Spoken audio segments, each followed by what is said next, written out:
So some of you might know Woody as one of the most thoughtful, creative, and prolific academics writing about privacy today. In fact, many people I've talked to are shocked that this is only his first book, given how influential he already is. He's always working on like 5 different articles with various co-authors, and he publishes everywhere from prestigious law reviews to the popular press. And that's because his writing is fun, it's accessible, and he always has a unique take that no one else has thought of. Some of you might know Woody as an amazing teacher. He holds a dual professorship in the schools of law and computer science at Northeastern University. He's a caring and compassionate educator, and he's inspired multiple students to pursue careers in tech policy, including me.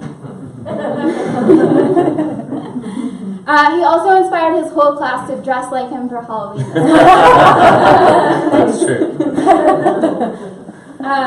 And many of you know Woody as a friend. As much as Woody's known for his academic accomplishments, he's even more well known for being one of the warmest, most caring people you'll ever meet.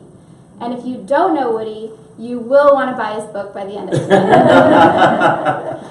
day. So, welcome to my friend, Woody Hartzog. Oh, thank you so much. Thank you so much. That is one of the kindest introductions I have ever received, and I really appreciate it. Now, before I go on, I want to thank CDT for having me. It's really a pleasure to be here. I've been excited for this event. Thank you all. I had to reschedule it once. Thank you all for coming to the rescheduled event. Snow conspired against us. And it's a pleasure to be here. But before I go on, I want to say that if this book is if it reads any well at all, then it's because Natasha completed a masterful edit on the entire book, and from top to bottom. And there was a lot of really not so great stuff that she managed to clean up in the book. And so for her, I am eternally grateful.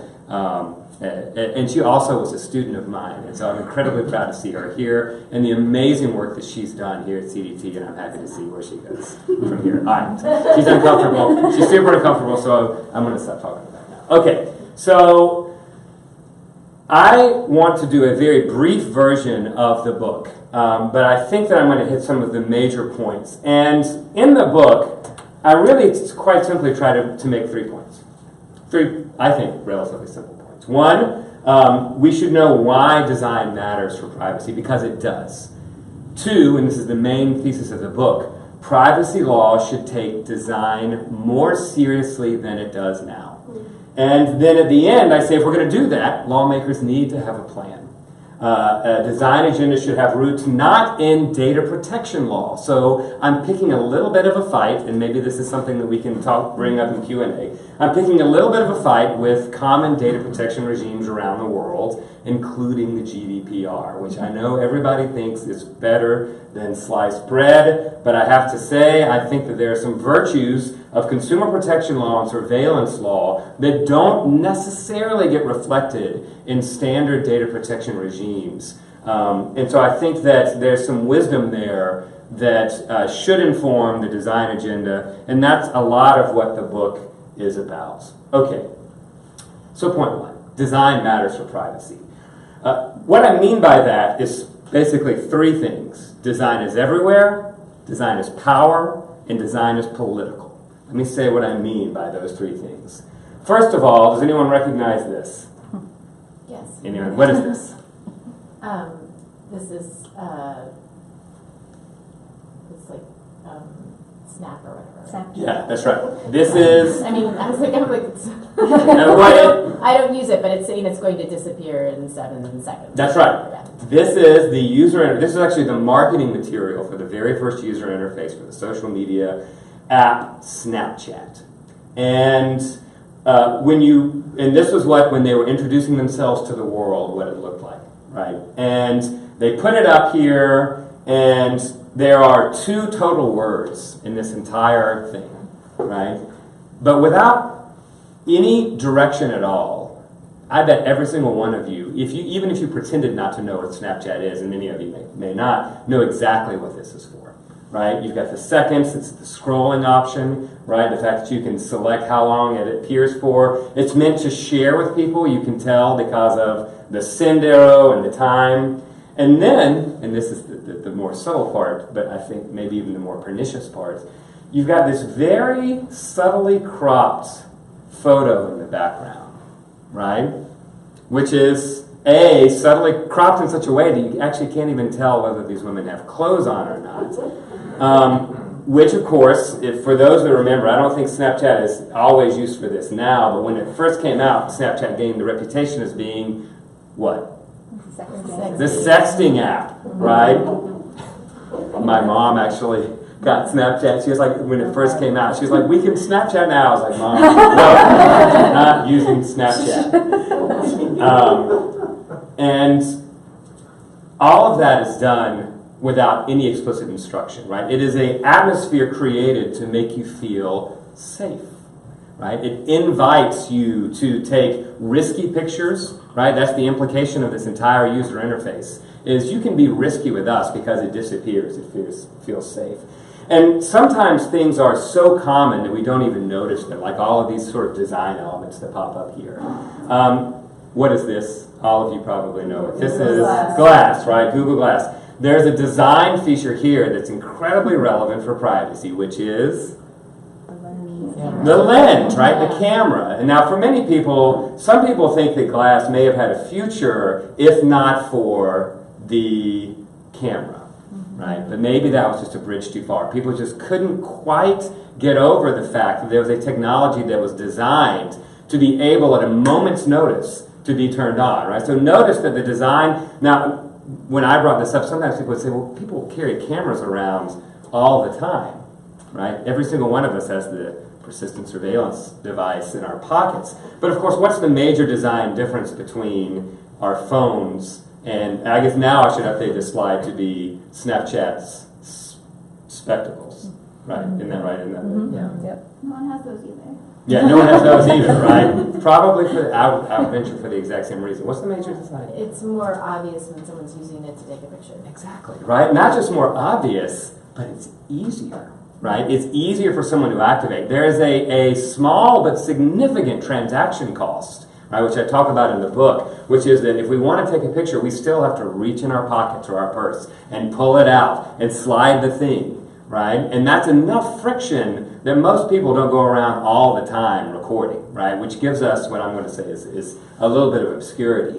This threatened that, right? Now, there was actually a very important design decision built in that you couldn't see with Google Glass that I thought was actually quite good, and that's that they did not provide any support at all for facial recognition technologies. That they had built this where they said, we're not going to allow that to be, at least not yet. I think they would have eventually, but for now, credit where credit is due. You all know what this is. What is this? Incognito mode. It is the symbol that all users see whenever they open incognito mode in the Google Chrome browser. Right? Now, what is? Sorry, I messed it up. What is this meant to make you think? Right? What is this an image of? This is a design. Right? It's a symbol. What's it meant to make you think?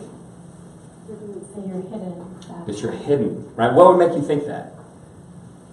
Because you're like wearing, a coat up and hat. That's right. No one can recognize Right? it. This is like the classic sort of, I don't know, was it the gumshoe of the 1940s where you had like the hat de noir and it was like no one could see me and I go through the crowd being undetected. Again, it's a signal of safety, right? No one can see you. Now, to Google's credit, they have this symbol, and then right under it they say, everybody can still see you. The only people that can still see you are the people using this computer, right? In other words, Chrome is basically just a way not to leave a trail on your own computer, but everybody else still knows what you're doing. But that disclosure is made right with this. But if that weren't there, then this is just an invitation for safety, right? It's a design that shapes our expectations.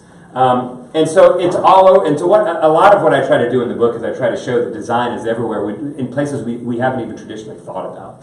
The next point I want to make is that design is power. Every single design decision makes a certain reality more or less likely, and many of those realities are significant for privacy purposes. And so what do I mean by that? I talk a little bit about an experiment that was done by Alessandro Acquisi and his colleagues a Carnegie Mellon. This is one of my favorite experiments of all time in terms of privacy. So he created this survey, and if you look and see, you've got these questions here. You may not be able to see them because this is actually a really large TV.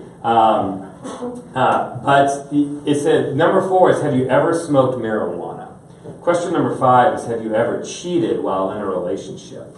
Question number 6 is, have you ever driven when you were pretty sure you were over the legal blood alcohol level?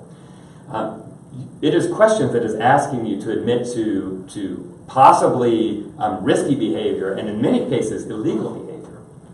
Now, there are 2, I think, very significant design-related decisions that are relevant here. What are they? Comic Sans fonts. Absolutely. Nobody can take anything written in Comic Sans font seriously, right? And so it's playful, it's funny, it's cringe-inducing. Like, why would you use Comic Sans? What else is it? Well, it's multiple choice. It's not narrative. That's true. It is multiple choice, not narrative, so it's binary, right? You can only click the buttons that you're given. I think that's an important point that we'll come back to. But it doesn't take account of counts. I don't know how to pronounce it. You know what I mean? It's like, how many times have you smoked marijuana? Yeah, that's true. Yeah, the narrative is structured, right? Yeah, it's just a yes or no, right? It's on or off. I think that's incredibly relevant. I think the question up top too, how bad are you? Oh. You know, the way it's written, and it just makes you feel like, oh, you know what? Yeah, I'm bad. Yeah, absolutely. Right. It's very playful. Notice they capitalize bad. They have the multiple question marks, like it's either someone who's very young or very old using the technology, because my mom, she uses lots of exclamation points when she talks. And then it's got the you, right? The little cutie speak, right? How bad are you? I think it would even be better if they put the R there. And then it's got the little devil, right? Our little playful cartoon devil, right? You're bad. You're really bad. So why do you like this? Huh? Why do you like this? This is not the end of the experiment. This was the control group. A second set of students came in and answered the exact same questions. Have you ever smoked marijuana? Have you ever cheated while you're in a relationship? Have you ever driven when you were pretty sure you were over the legal blood alcohol level? The exact same questions. This is a very different. The substance is the same of the questions, but the design is very different. The font is more formalized. It's more professional looking. It's got the imprimatur of Carnegie Mellon University, so it's very formal looking. And it turns out that these simple design decisions have a significant effect on the behavior, the response rates, right? So students that, what they call the less formal user interface, and I'm trying to remember exactly, I don't want it's in, I talk about it at more at length in the book, but if I remember correctly, we're 2.06 more times likely to admit engaging in a crime under this particular user interface, based on this, with the exact same questions, right? And so design shapes people's behavior. It doesn't totally dictate them. Maybe not always, maybe sometimes it does, but it certainly shapes them. It channels behavior and it limits options. So design is power. And the third point that I want to make is that design is political. And the argument that I make in the book is that design is never neutral. I have given this talk a number of different times, and at certain points, I have people that come up to me and say, why are you targeting the people that make technologies? Why don't you just target the people that misuse the technologies themselves? It's not the tech that's bad, it's the people that misuse the tech that otherwise is used for good. Why do you hate technology? Is the answer I get. Is the question that I get. And it's some form of this, right, that I hear over and over. And I push back and I say, there is no decision that you can make when you're creating information technology that is neutral. Every single one is made that even if it's not on purpose, it will dictate some certain kind of reality. And to ignore things when you're building is to itself sanction some sort of behavior with it, right? So in other words, when you create something, to a reasonably foreseeable certainty, right, that people that make cars, that a certain number of cars are going to kill people. We still make them anyway, right? But it's not a neutral technology. And so with that, I mean, it has to be political. And the thesis of the book is that privacy laws should take design more seriously. And the reason why is because right now I argue that privacy law in the United States and around the world has a design gap. There are three, in the book I talk about how there are basically three major rules for privacy. That is a gross oversimplification, I realize, but there are more or less three. One of them is follow the FIPS, the Fair Information Practices, the bedrock rules that shape data protection regimes around the world, that is the closest thing that we have to any sort of international language of privacy. It's been embraced by the GDPR and basically most major Asian data protection laws, and the FIPS are great. I like them, but, which is where I'm going with some of this. In my opinion, the FIPS too often get reduced down to sort of formalistic checklists. And a lot of that gets carried out in the law in forms of, well, we want to give people control, or we want to make sure that we give people's consent, or we want to give them notice and give them a choice, right? This is the way in which a lot of the FIPS get cashed out in a lot of these data protection regimes. It's the way you legitimize information in Europe. It's a lot of the way in which the Federal Trade Commission started off regulating privacy in the late 1990s, which is let's just give them notice and choice. And if I were rewriting this book now, because this book was released about 2 days before the Cambridge Analytica story started dropping, which was really fortuitous, actually. But actually, if I were rewriting this book now, I would actually reword it to be a lot stronger, actually. And I would pick a bigger fight with the notion that data protection regimes should pursue consent and control. And here's why. I think that design subverts control regimes. I think design subverts informed consent. Everyone knows what this is, right? What is this? The apple cheese. Yeah, it's the Apple toggle, right? It's a switch. And it is the way in which control is effectuated through design, right? So when we say we want to give people control, a lot of people want that actual control on their devices. And the way in which we do that is through buttons. It's through switches. It's through dials, right? Simple enough, fine. So an app, you get an app, and there's a lot of discussion about, well, the app didn't create, didn't give people control or didn't get consent. This is the way we give consent. You download a flashlight app. The flashlight app says, flashlight app would like your permission to use geolocation. It gives you one of these guys, and you say, yes, no, geolocation, okay, and you click it. And we go on. You have been given control. You exerted control over your informational destiny. And the theory goes that if you have control, then privacy it equals respected, right? Except I think there's a problem. Because then you back out a little and you say, oh, okay, well, now I've got a lot of decisions to make, right? Not just geolocation, right? Because we want more control. We don't want less control. Less control gets into the problem of what? If we have less control, if we just have one button that says, can we take all the information or no, we say, oh, well, I want more nuanced controls. Give me more nuance, right? And this is what we hear Zuckerberg say, we want to just give people control, right? And so we get it in spades, right? We get this thing. Right? We say, okay, well, I've got a lot of choices here. Find my iPad, okay, I think that's good because it's got utility. So it requires us to engage in sort of a risk calculus. So we say, I think that's okay. Compass calibration, I don't even know what that is, but I'll press it. So we go, location-based IADs. That sounds good, I guess. I don't know. Maybe it's a place where I can go for more information. We spend about 5 or 10 minutes getting, working ourselves up over this thing.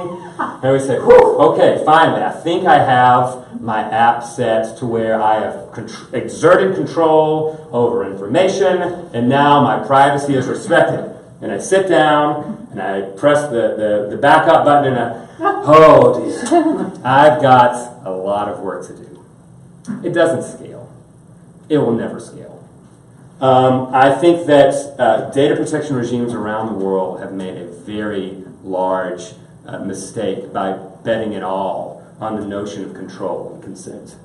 Because design is used to subvert us. It either oversimplifies, it gives us one choice that is in no way actually reflective of the choices we would actually make if we had the time and we had the resources to make it, or we choke on it, right? We're given so many thousands of buttons and controls that it's a way to launder risk. It's a way for companies to create that consent that is necessary to legitimize data, and then all of a sudden, if we make the wrong decision, then it's our fault. Because we asked for the control. If you ask for the control, be careful what you wish for, because you just Can I might make get a it. comment on this? Absolutely. I thought about this actually this weekend because I realized, why am I getting so many stinking notifications? And I had to go in and I looked at all the different services where I had said yes to notifications. And so the same point related. But it got me thinking about the equity markets and portfolio efficiencies, and where you end up, like if you're talking to a financial advisor, they're going to ask about your risk profile, Yeah. so that they can, so like in other words, there's this whole new layer of services which are ultimately tied to helping you achieve financial goals, where it actually, you feel like there is a symmetry in interest, like, okay, so let me at least find somebody who will help do some of these screening, like they can efficiently start screening these things, as like create a portfolio of a profile that would Right. come from my privacy if you wanted to apply it here.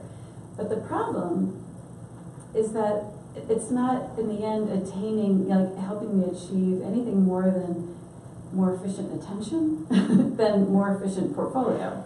You know what I mean? So it seems like it'd be a lot easier just to go back to the Luddite days than to engage in this kind of effort. So I agree with you. I'm just sort of No. So this is a lot of what I wrestle with, right? So because there a lot of people, some of the pushback I get with respect to risk, the risk allocation and risk calculus, which is a lot of what a lot of people say is they say, oh well, Woody, you're just being really paternalistic, and if you hate privacy as control, you just want to tell people what's best for them, right? How do you know what's best for people? Which is a fair. I mean, it's fair, except there seems to be this presumption, and I don't think it's pushed back on enough, that people are adequately able to gauge risk. So I hear from a lot of people, oh, I'm an open book. I would much rather trade my data for free services any day. And there's a lot of that, right? You get something good out of it. There's something to this, right? There's something to this exchange. Except I'm not convinced that privacy preferences are as heterogeneous as people would have them believe. Right? I think some of it is bad risk calculus, right? Because it's really hard to gauge risk into the future. If you imagine the dial, the button that was used for Facebook users to give permission to other users to grant permission to third-party apps to take your data, right? So in other words, there was a dial somewhere in this nested privacy settings that said, I give my friends on Facebook permission to share my information with third parties. Now imagine that, what should that have looked like if we were adequately gauging risk? I give permission for my Facebook friends to share my information with third parties that may take large amounts of information that would then pass it on to a data broker that would then be used to target with fake news ads to try to thwart democracy. I mean, how do we speculate that sort of risk in advance? And 5 years from now, I don't even know what the harm is going to be, but it's going to be really difficult to frame it in such a way that I keep making it over and over and over, right? And then to go back to your point of notifications, here's another problem while I'm picking a fight with control and consent as an option. It's not enough just to say no, because as anyone that has downloaded Facebook's Messenger app and tried to turn off notifications knows, is that if you turn it off once, you're going to get asked again. And you open up the app, and you're going to get asked again. And you open up the app, and they're going to ask you again, and then finally you will say, my God, make it stop. Yes, I will turn on notifications. Yes, you can collect this information. Just let me use the damn app, right? We will be worn down through design. we will say yes. Our exposure is preordained through design, even among control and consent regimes. Okay, and that's just the first part of privacy gap. So there are two other rules in privacy law. You don't even have to take, for those of you that haven't taken an information privacy law course, there are basically three rules. One of them is follow the FIPS. The other one is do not lie. And then the third one I'll go ahead and tell you is do not harm. Those are the three, right? And most of the things are sort of built around that. I'm kidding. Obviously, it's much more complex than that. It's infinitely more complex than that. But for the purposes of the book, and I've only got a few more minutes to talk, these are the three.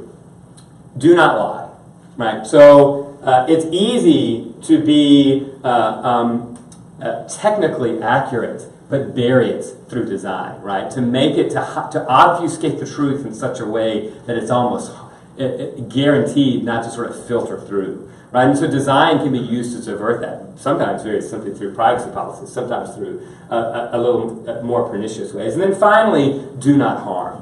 Do not harm is a hard one because privacy law, particularly recently, has been really obsessed with harm. A lot of the data security lawsuits fail because of some lack of harm. And in the modern age, privacy problems are not, dramatic, right? I mean, sometimes it's like stolen identities. Sometimes there are these really tangible emotional harms. But most of the privacy harms in the modern age that I see, particularly as they're worked through design, are very small. It's death by 1,000 cuts. And so the design gap then exploits privacy law's general search for harm. Okay, so maybe you're saying at this point, Smarty, what do we do about it? That's what I try to do in the book. I try to propose a theory of law and design. And I call it privacy's blueprint, though I've been reminded a number of times that it's actually not even remotely a blueprint, that it's an agenda. It's a design agenda for lawmakers. And the design agenda has three parts: values, boundaries, and tools. In order to know what we need to protect, we need to know what we value. And it can't just be privacy. I don't think that word has any actual meaning as a term of art. I think it's actually a really bad term of art. Instead, I suggest that we focus on a slightly more concrete values, because the concept of privacy can mean anything. In the book, I talk about the values of trust, obscurity, and autonomy. What do I mean by that? Well, with trust, I think it's privacy within relationships, right? We trust people all the time. When you go to a restaurant and you hand your credit card to the server, you trust that server not to go back and make a scan of that card, right? When we expose ourselves to our doctors, to our lawyers, to our accountants, we trust them. And trust, I think, has a few components: discretion, honesty, which is more than transparency. I make an argument in the book. Protection, which is sort of like data security. Don't store passwords in clear text if you can help it. And then finally, and this is something that's present in other areas of the law, but it's not really present in a lot of conversations about modern privacy law, and that's loyalty. I argue that those that we trust with our information shouldn't unreasonably be able to engage in self-dealing. In other words, they shouldn't be allowed to put their own interests above ours in unreasonable ways because they've asked for the information. They've solicited it.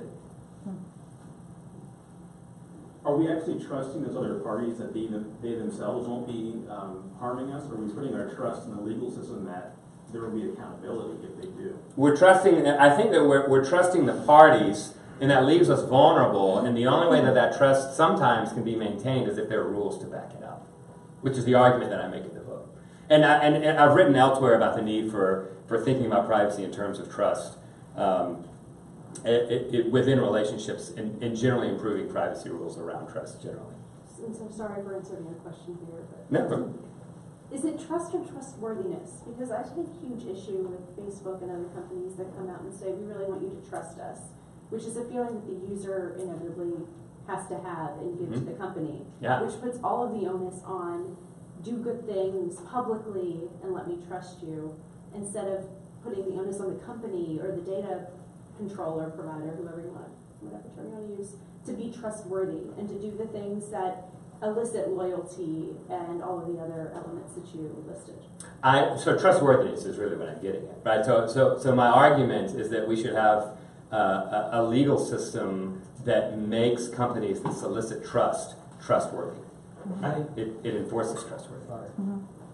I have a quick comment, but how can you build trust when you can't trust the government itself? Because when I found out about Echelon back in like 90 something, the Five Eyes, the U.S. was subverting the law, and they had their closest outpost in Canada, and each UK and New Zealand, they were basically wholesale recording everything, fax, phone, email, everything. Yeah. So, when by the time the Snowden revelation came, I was like, well, they've just been upgrading these systems, but that's been in place since back then. So how are they going to make laws on privacy if they themselves are subverting privacy?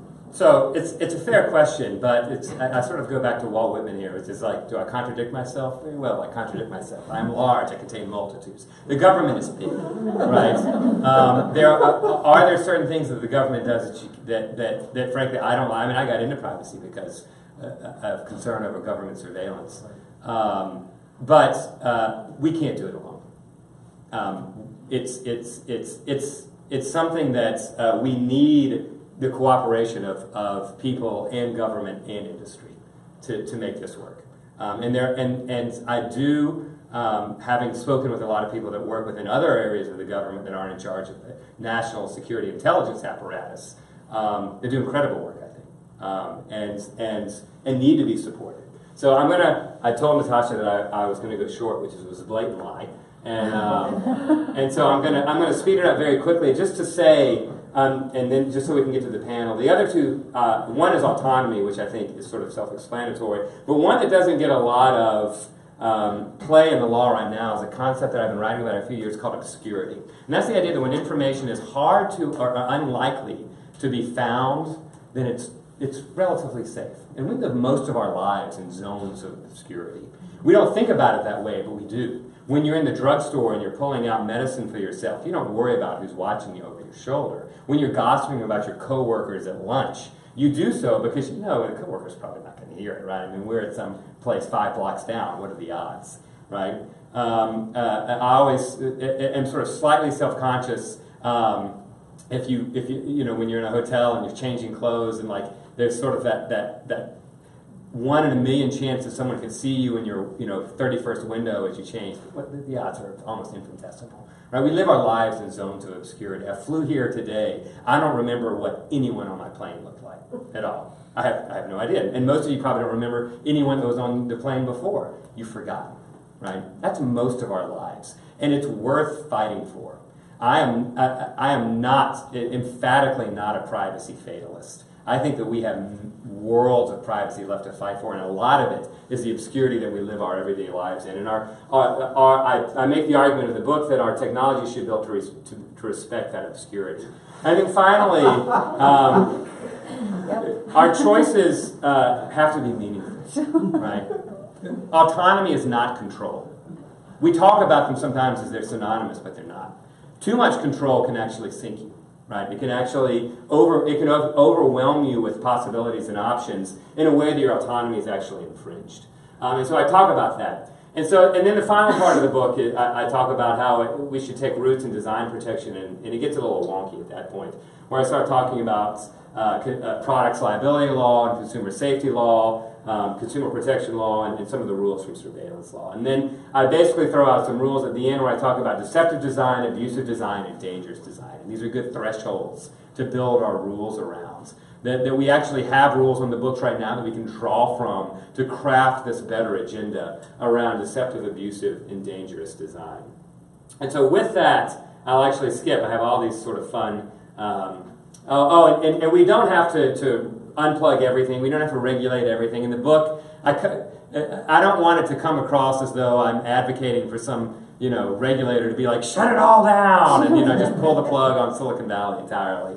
That's not what I'm arguing. I think there are various ways in which we can approach this in a safe and sustainable way, including standardization and looking more at the promises that are made through design. And then every now and then we do need to consider heavy regulation. So with that, I'll shut it down and I'll say, In summary, the design agenda should reflect human values, focus on signals and transaction costs, because that's what design does. It gives signals to people about the way something works, and it makes something easier or harder. And that's what regulators should look to. Did this make something easier? Did this make something harder?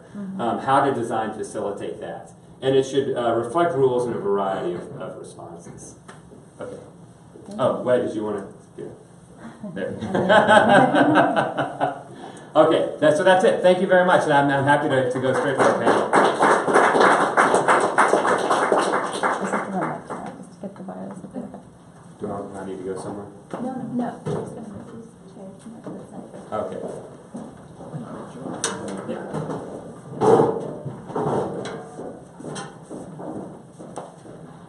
Scene change. That's right.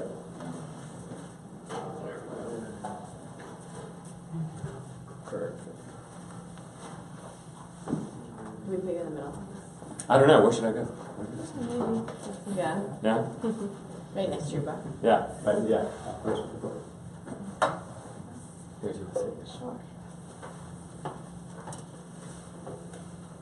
Michelle wants to go get your bios. She'll be right back. Oh.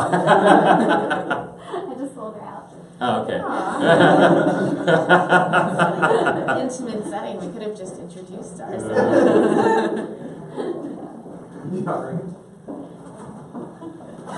Sorry.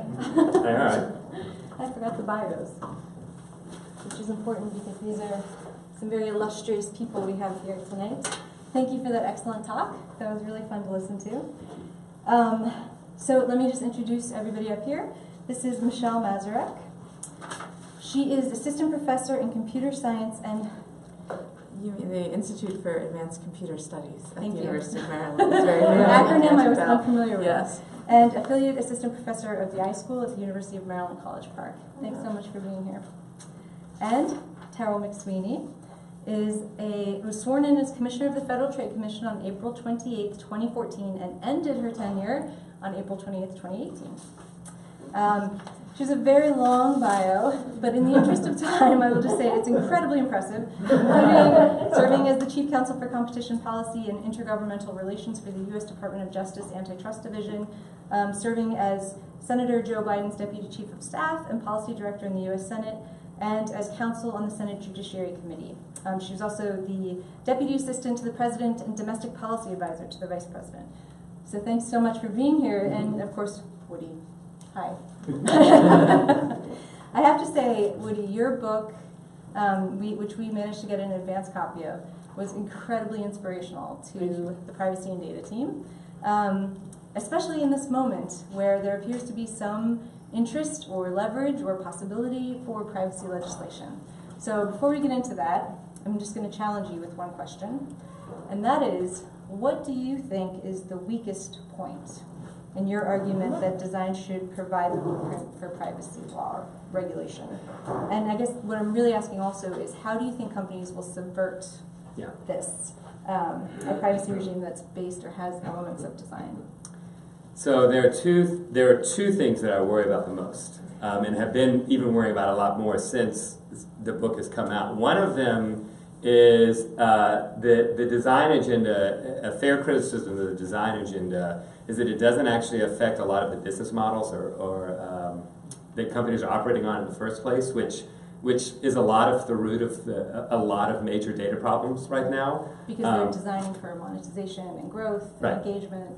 Right, and so you can create rules that sort of push back against that, and it could be a mitigating force, but it's not quite as revolutionary as sort of a full-throated wholesale change of business models. And then that leads to the second problem that I worry about with the design agenda, which is that the FIPS also started off incredibly robust and well thought out, and have gone through all these iterative processes.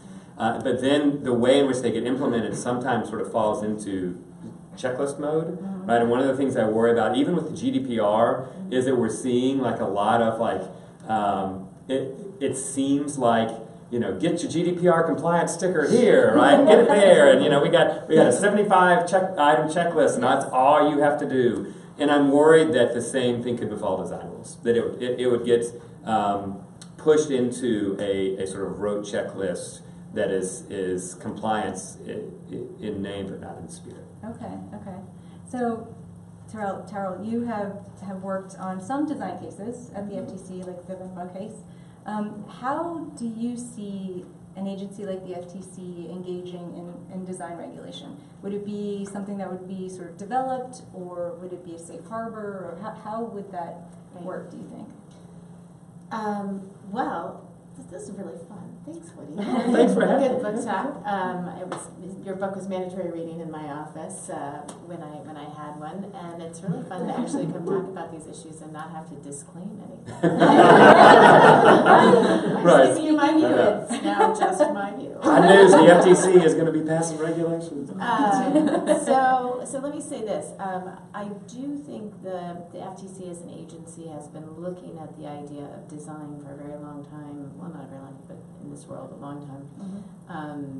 Because it itself noticed the limitations of the FIPS and consent-based approach, which is why you see, particularly as the agency moved into data security cases, an emphasis around security by design, an adoption of the idea of privacy by design, which is meant to be a more process-oriented, values-oriented framework.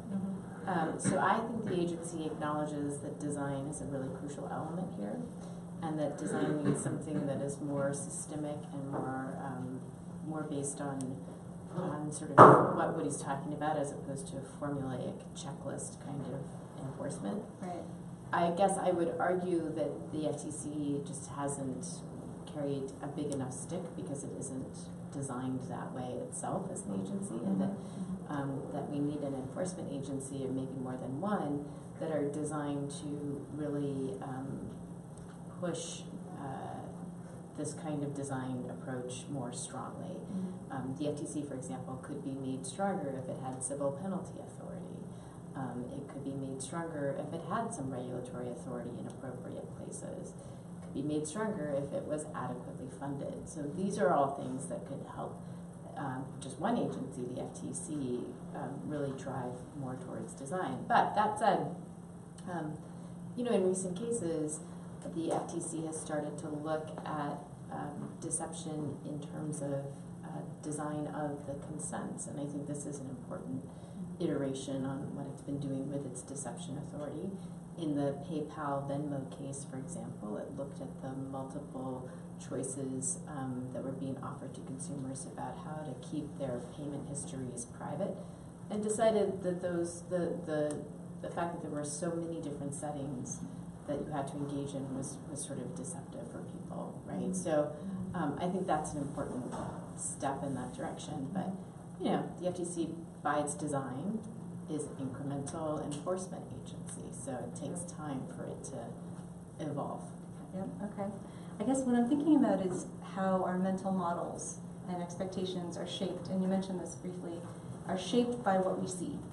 So how do we regulate something that is sort of constantly changing? How do we, or not even just regulate, how do we design for changing expectations, changing mental models? In other words, do we design for the user who's given up, right? Who's just like, I can't do this, it's too difficult, I can't do all these settings. Do we design, how do we sort of imbue that into systems? Do you think, Michelle? Oh, gosh.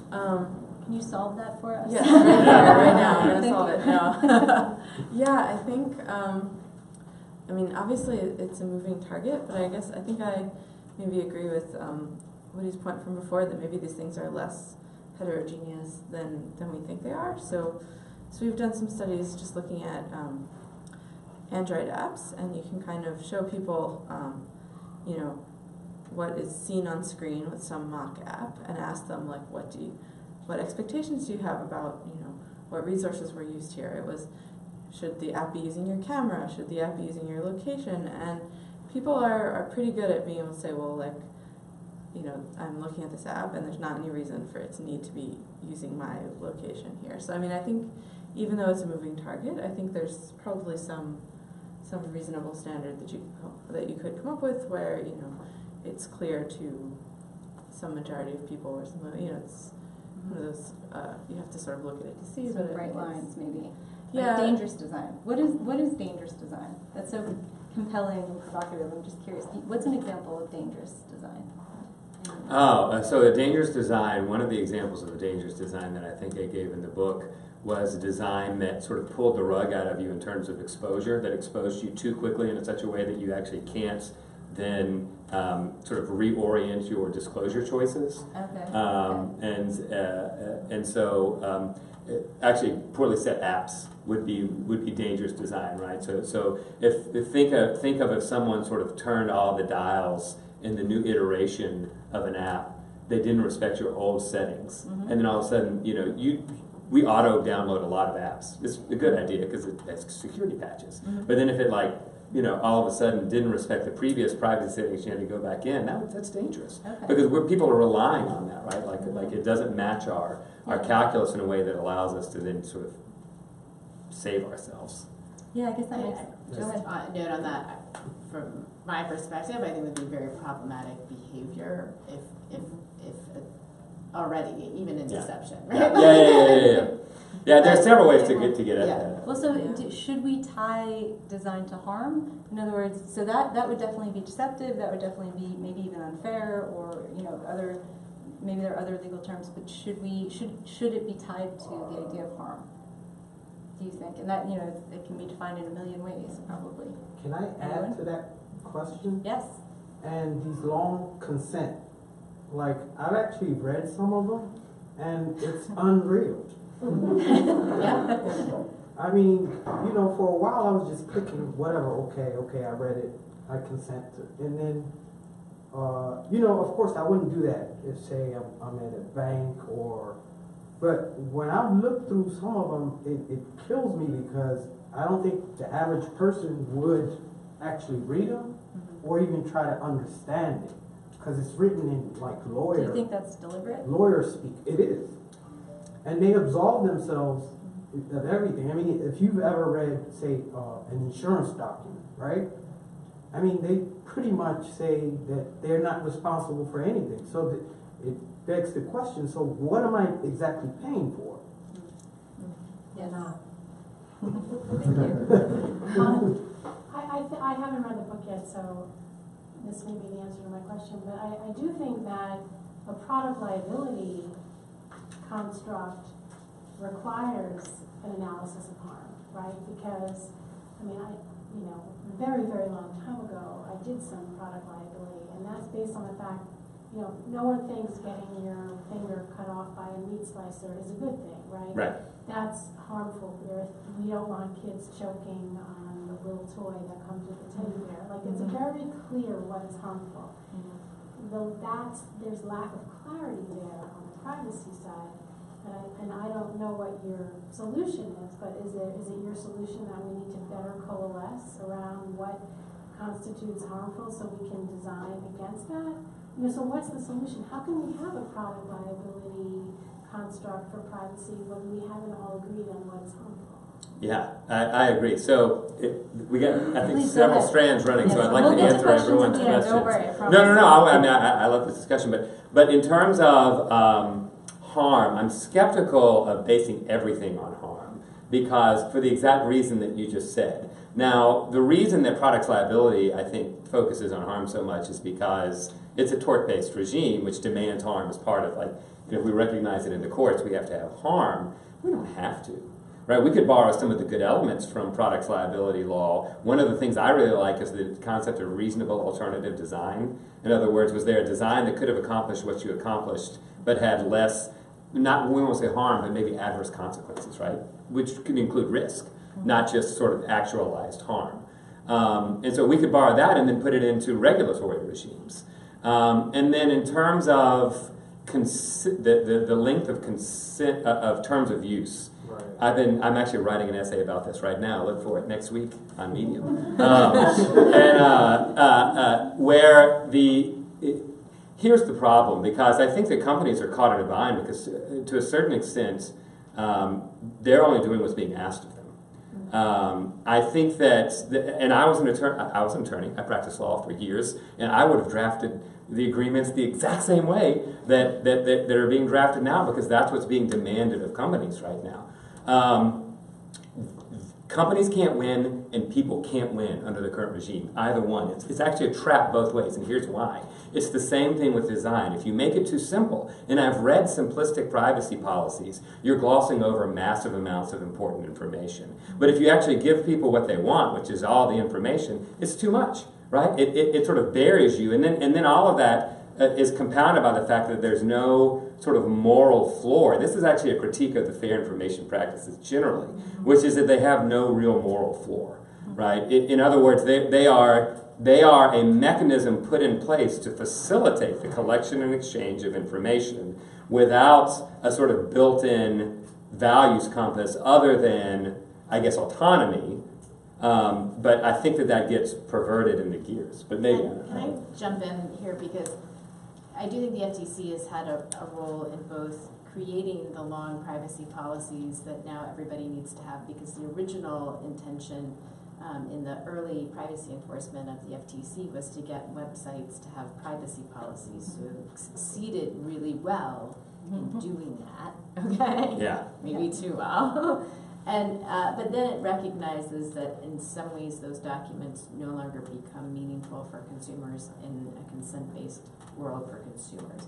And so that's why it pushes now consumer expectations, choices offered to consumer around their sensitive information in a timely, meaningful way, as opposed to just relying on those long agreements. But one thing that those agreements continue to be kind of meaningful for are as governance documents for the organizations that are using them. So we do need the governance structure. And one of the things that I wanted to push back on Woody just a little bit on, we didn't plan this. Actually, we did plan it, but it all went to my old email that I don't access. She's going rogue. I get to just go rogue. Please. Is that I agree with your critique of control. I actually do. But I still think policies that are pushing the idea of control are important, because I think they introduce some restraints in the systems that are currently incentivized just towards sort of massive data aggregation and collection. Yeah. So I agree from an end user perspective, the control thing is easily overwhelmed and designed around. But the policies and regulations that require more control at the user level actually introduce restraint in the plumbing, and that's not a bad thing for all of us collectively as consumers. Although, what happens though? Sorry. Oh, can I just jump in really quickly to respond to that? I'm so sorry, but I totally agree. Actually, I spent a lot of the book making bold claims and walking them back later in the book. So there's a section in the book called About That Rejection of Control, and I actually would I completely agree with that. I think that control does actually have an important role to play, but what has to happen, in my opinion, is that we have to start having difficult conversations about where we want that control to be more meaningful, because it's a finite resource, and it's hard to have a conversation about where control is expended. But I do think it has an important role to play. We just can't treat it as though it is limitless, right? Or that the exercise of that control has some sort of legal consequence. That would be my preference. So terms of use are great for legal structures. And there's a really good law review article by Mike Kinsey called In Defense of the Long Privacy Statement. And it's well done, and he's making that same argument. I just don't think that they should be legally consequential for users. Well, how do they account for, or how do you account for nudges? Right, sort of things that live in the shadow world, the gray area between control and not control. Okay, so how should that be addressed? Because a lot of the control that we have right now is sort of illusory. It's not necessarily there, and we're sort of pushed towards other ways. So the control maybe doesn't actually exist, even though it's represented in that way. Yeah. So how do we deal with that? Yeah. So it's so he said everything it's not neutral currently, right? So people have this debate around nudges, like, oh, is it okay to nudge people towards more privacy, or is that like too paternalistic or something like that? And but it's not it's not like you said, it's not neutral. It's not like it's not doing nudges in some direction now, and depending on how you build it, there's no way to like make it completely neutral. So you sort of have to pick something, right? So you can in your browser you want to accept third-party cookies or not, right? And that can be defaulted to on or it can be defaulted to off. It can't. I suppose you could like ask everyone every time they open the browser what they want to do, but that's just going to exhaust people as well, right? That's not really going to work. So you have to pick something. And well, so should we show people what good design looks like too? Mm-hmm. Is part of this not just sort of putting lines around bad design, but is that a part of the dynamic, do you think?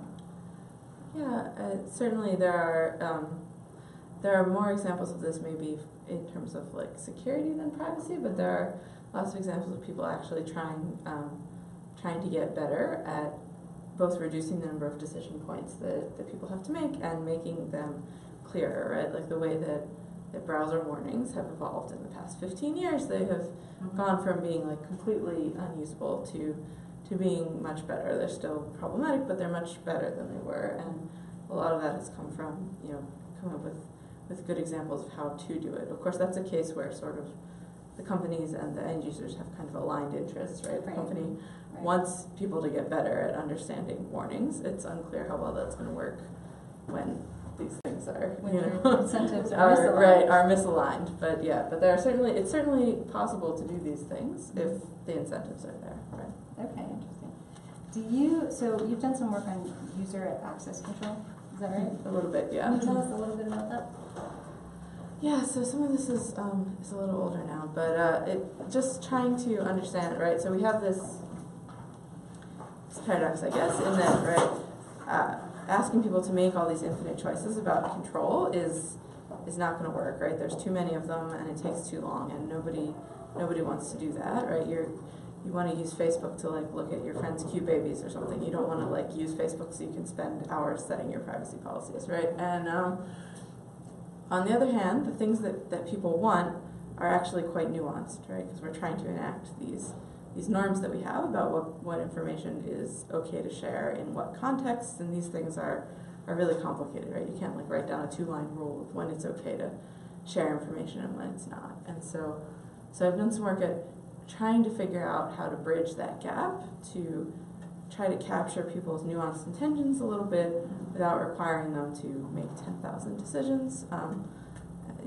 It's a really hard problem, but we've started looking at it around the idea of expectations. So maybe the places where you have to ask people are the places where something is different than what they expect, right? So if I'm using an app on a phone and I push a little button with a camera on it, I probably don't need a little window to pop up and say, like, is it okay for this app to use your camera permission right now, right? Like, that's sort of implied. But on the other hand, if I'm, using an app to take pictures and the microphone is also on, that might be surprising to me if I'm not taking video or something like that.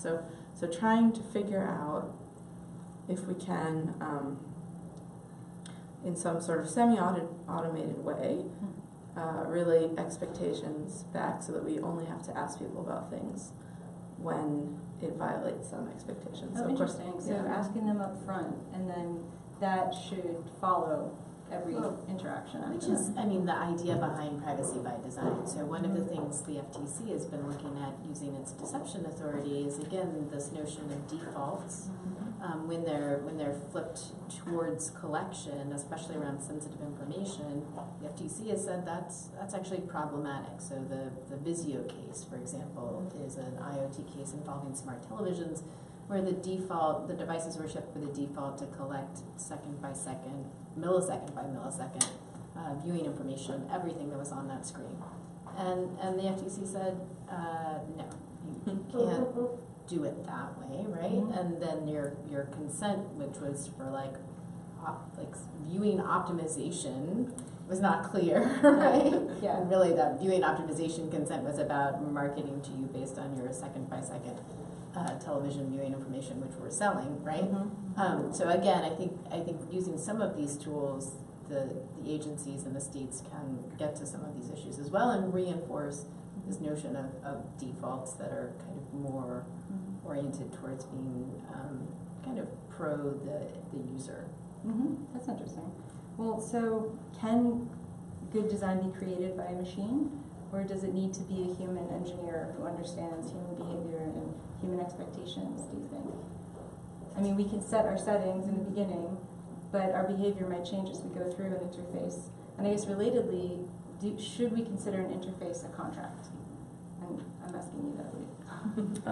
Would you want to answer that? Can a machine? I'm not sure I know the answer to that. So I think some people think that, you know, as with many other things, that like machine learning is going to save us here. That like, well, Or we have us. to, or right. So We'll you take know, our we have jobs. to make a million privacy decisions. If you have to make a million decisions, what should you do? You throw it in a big regression model, and suddenly all of your decisions will get made for you. I don't personally think that that's actually going to fix it, but you can maybe make some progress there around the edges in terms of reducing the number of decisions that have to get made by a person. But I think we're probably pretty far from being able to really automate it. Yeah.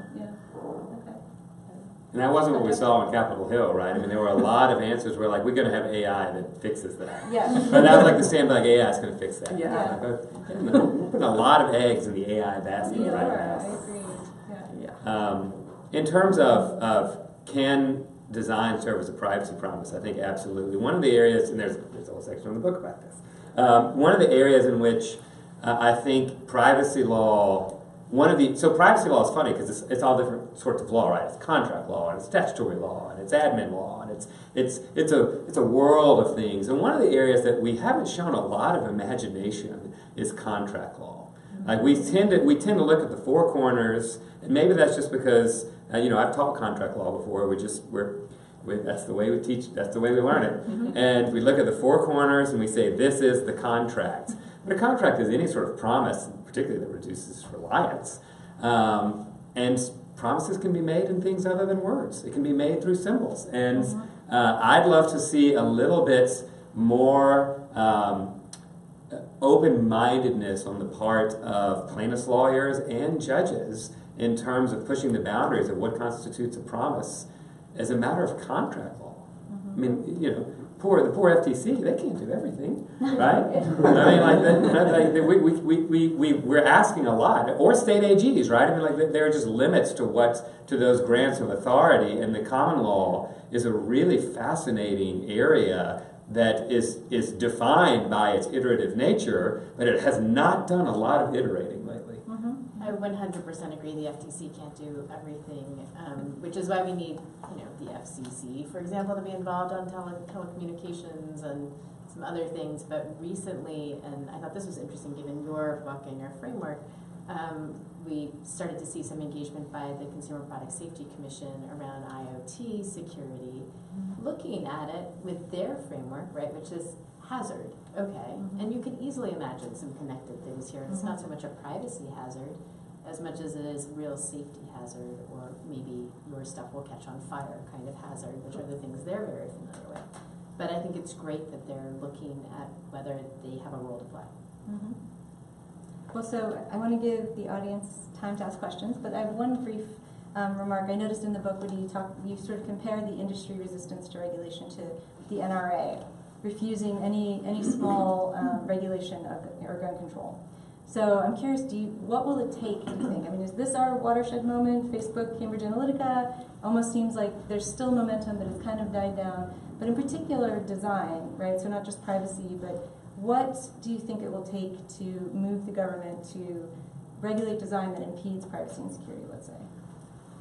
So I used to be on the lookout for the sort of overflow of lava that would be that would finally cause us to take privacy seriously, and let's get on the Europeans did it, we can do it too. But I'm actually day by day I'm less convinced that that's the way to go. I don't know exactly whether we would get the best rules if we did it all in one fell swoop. And the U.S. Has a pretty good history thus far, at least, of taking things a little bit at a time. And so I think that maybe that entire framing isn't the right way to go about it, but rather what small victories can we get at a time that collectively, through a persistent, like ceaseless strategy of fighting for privacy protection, within 10 to 15 years get us a much firmer foundation than what we have now. So I can think of, off the top of my head, 5 to 10 things that in isolation might be actually politically palatable right now. And well, so there's, they're obvious. There are total slam dunk ones, which is like fund the FTC and give some data security rulemaking authority, which I think most people, everybody can agree on. They should. They should, right? I guess I don't see as many arguments against that, legitimate arguments against that. But another one that I float in the book that I think I am now sort of going to start holding the torch on is the Consumer Financial Protection Bureau has a very similar authority to the FTC in that they have the authority to regulate unfair and deceptive trade practices, but they've actually got a third prong. The Consumer Financial Protection Bureau can regulate abusive trade practices. And it's a really interesting approach that could be very useful if you wanted to take design seriously, because it's about the leveraging of people's own limitations against them. And the language exists. It already exists in a different administrative agency, so I think it would be a little more politically palatable to revise Section 5 to add abusive trade practices to it. Actually, if you could just hone in on that, is that the authority that was used to go after Wells Fargo with their sales practices? No, they were using their unfairness authority, I think, actually. There's very little that's known right now about what abusive means, which is interesting. So okay, that kind of leaves me back in the morass here. Like, what does it mean then?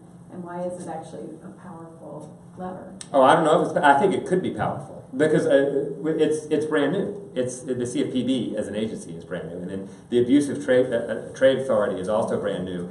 But it gets at a lot of the problems that I try to identify in the book, which is the leveraging of people's time limitations, cognitive limitations, resource limitations against them.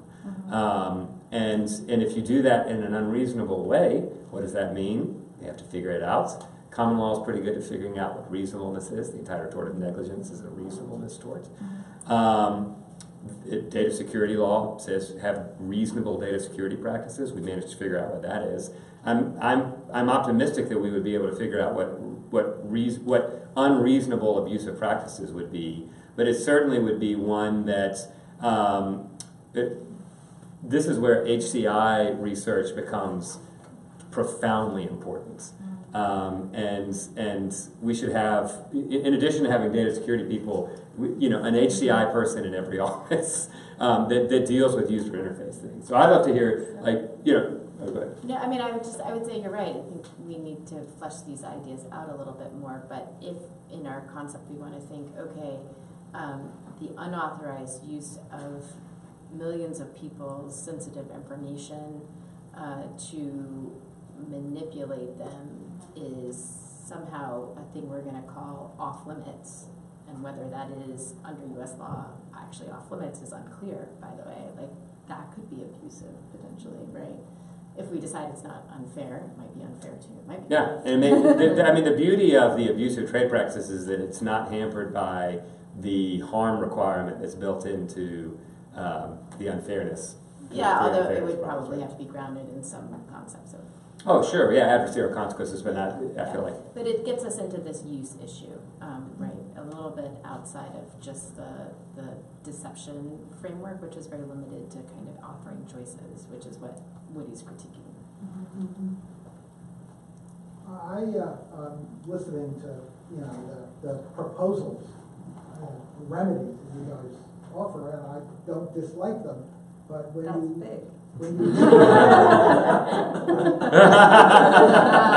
when you look at them through a political lens, the FTC tried to get more authority when the Democrats ran the Congress and they couldn't get it. So this is all pie in the sky, and what we have is a regime that's, to put a more negative spin on it, that deserves, it's filled with unclear concepts.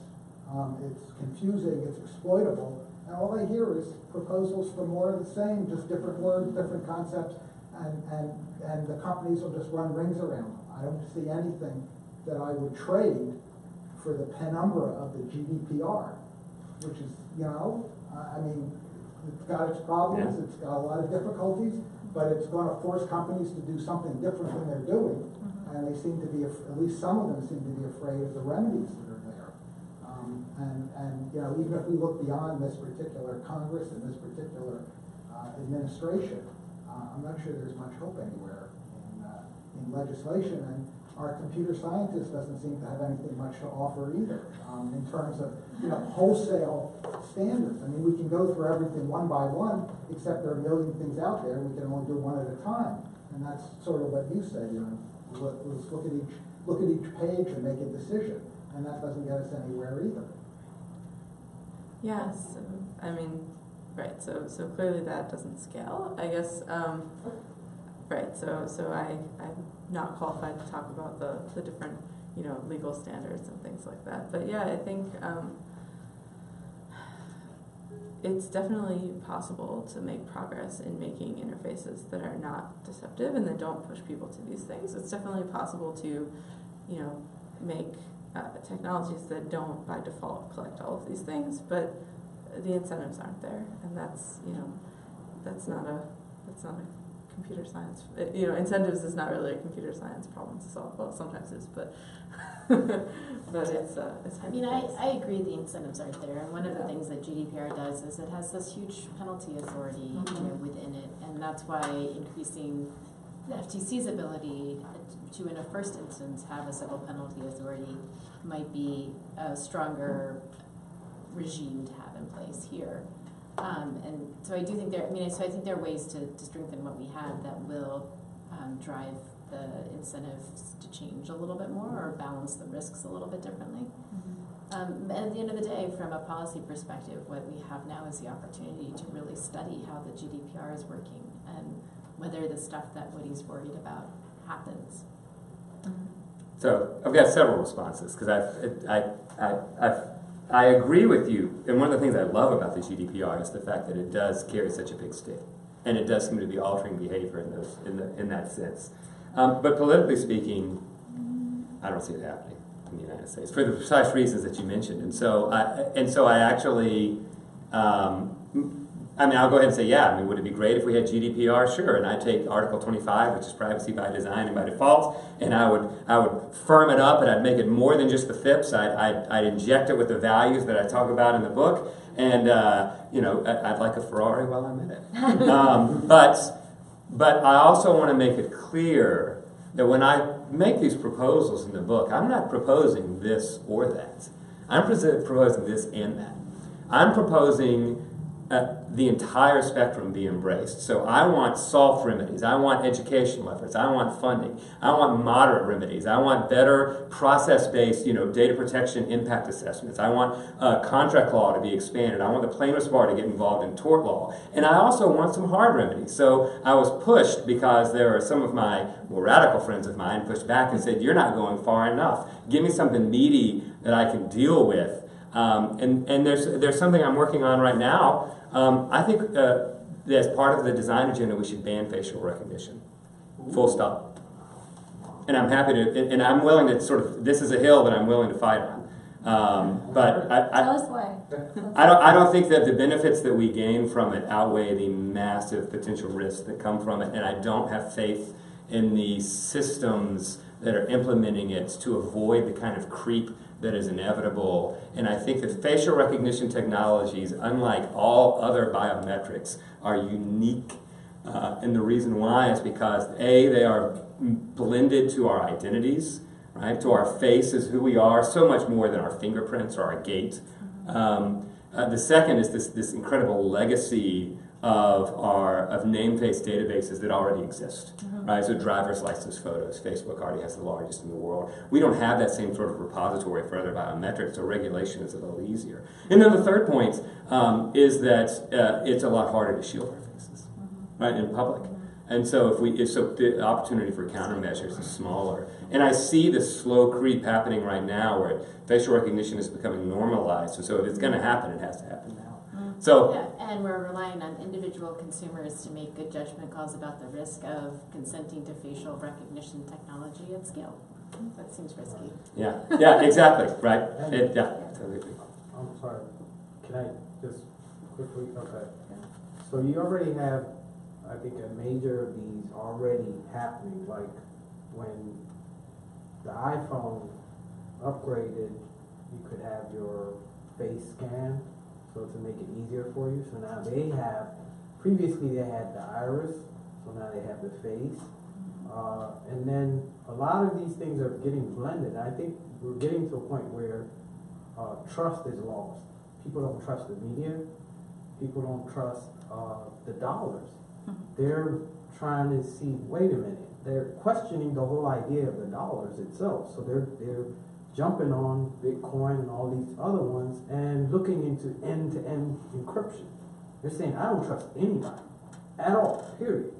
I don't trust the companies, I don't trust the government, I don't even trust the medium of exchange. So I want it separated. I mean, so, that sounds great. That's where it's heading, it looks like. I hear that argument a lot. Right. And I intuitively, it resonates with me because, you watch a lot of the harms that come and you're like, oh man, it happened again. And you can sort of see these harms sort of coming a mile away. Yeah. But even for those that have incredible distrust, there's no way to make the system function without a modicum of trust. You have to trust the designers of the systems to create the things that you want to hide from. Absolutely. Right? You have to trust the ISPs to deliver them. Yeah. And so I think that You have to trust the blockchain to protect the I was gonna crypto. say that. Right, Make sure right. it's not hackable Yeah. or you don't have any money. trust is not an option in the system, right? Right. It's a It's mandate. mandatory, yeah. Yeah, So we better have pretty you good still rules have for to it. have some kind of trust. You got to trust that your password won't get stolen or hacked or whatever. So there's always that, what if. And I guess you do have to, because, the minute you walk out of the door, you have to trust that, the car is not going to veer and hit you, or the bus is not going to drive into a ditch or off the, So yeah, there is that. You have to trust. But I think people are getting to a point where they're saying, I want to trust less. You trust based on what you experience too. Right. So this looks different for people. If you have been hit by a bus before, you may not feel the same way when you walk out there, but if you haven't been, then so it's shaped by your experience too. And I think the problem with design now is it doesn't offer the obscurity experience, right? So people, I think, have lost trust for that reason. Well, isn't this part of the problem where we actually have very little experience? We have a very small number of years. We're barely beyond 10 in most of the technologies that count here. And we don't yet have enough harm demonstrated experience to be able to say, wait a minute. So we're really talking about regulation in a state of the unknown. And there's lots of unknowns that the consumers has to face when clicking. There's a lot of unknowns on the corporate side in terms of services that might be beneficial if they have the data. There's a lot which are just pernicious. There's also potential social goods in terms of big data, machine learning, how things may come. So there's a lot to weigh up in all of that. I'm interested in we've talked a bit about the market side of this, which is where, and can we expect any significant inroads in companies coming into the market offering services which cater much more to those who are conscious about these things or concerned about them? Is there a fundamental market failure in that dream on of having a social network that is truly privacy respecting because the network effects have just tied everybody in? Is this really an antitrust competition problem more even than a design issue? You're not going to get enough people investing in design because these markets are now foreclosed. Or is that true? Is there, DuckDuckGo, is not got much chance because it can't get the data that Google has, right? It's the same issue, same competition problem. Is this more of an antitrust problem than even a design problem in there? Right, Competition expert handle this. My Monopoly notebook.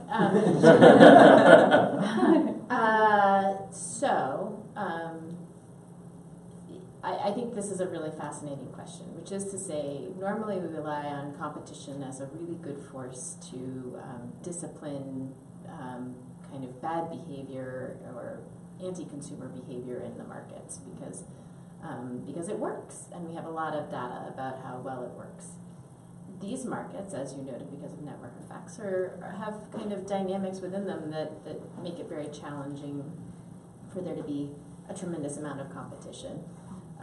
It's not good in antitrust to generalize about markets. So let's say like in social media, there are network effects. This is in a lot of the platform markets, the network effect thing is real.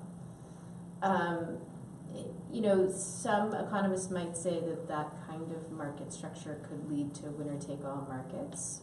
We, in U.S. law, don't say that's illegal. We say, okay. When that results, what we typically rely on is a regulatory response to get the social goods out of that market, because we realize competition as a pressure point is not working properly. I think an interesting question is whether there are barricades to innovation and innovative entry of more competitively designed pro-privacy products. If that's happening, then that is a big job for antitrust enforcers, even in the US, where we don't really have abusive dominance and other standards that they have in Europe. That requires some evidence of that happening. And so I'm loath to say just because they're very large, very powerful, that they should just be broken up, because we'll break them up, we'll get more competition, and the competition will generate the kind of result we're hoping for here, which is like maybe we're, someone who is hoping for a more privacy protective social network is hoping for, okay, because I don't know if we all share that opinion. So I think that what happens because of the underlying incentive of providing people something for free, that's based on an exchange of their data and allowing them to be served ads, is that I don't know that you could enter and compete with that business model. So the question is, can you enter and compete with a different business model? Is there a barrier to entry? Is there something that one of these companies that's already very powerful is doing that prevents and forecloses that entry? Arguably, you could say that the antitrust enforcers around the world made a sort of mistake when they allowed, for example, Facebook to purchase Instagram and WhatsApp. This is an argument that's made because they didn't properly understand the innovation and quality of competition that was occurring from those services, even though they weren't directly horizontally competitive. I think that's interesting.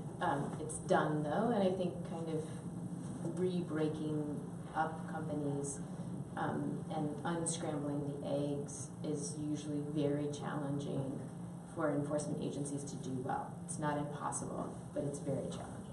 Is there scope in the market, though, or are we just going to wait on it to see whether there might be products that come out which are more privacy respecting, or do we need enough? Is there a collective action problem with you? Standardization, for instance, you mentioned. You need enough companies coming together to agree on a set of standards which will carry enough of the industry for anyone to be able to launch a given product. Is your sense that this is actually, give it 10 years, we might see enough coming that will make progress? Maybe not DuckDuckGo, but maybe not whatever the alternative to Facebook would be right now. Would be more privacy respecting, or do you think really there's very little chance? Well, I 100% think that there will be innovation and entry, and that there will be new products that are more protective, and once we can figure out blockchain so that my mom can use it, we're going to be good to go, right? But I don't know how far off we are from that. I suspect because of Moore's law, we're moving there more rapidly. Maybe one final question? Yes. Question is for Michelle. So a lot of young people, when we talk to them about these concerns, they're like, oh, I don't care, I just give fake data, and then I don't have to worry about it being misused or anything.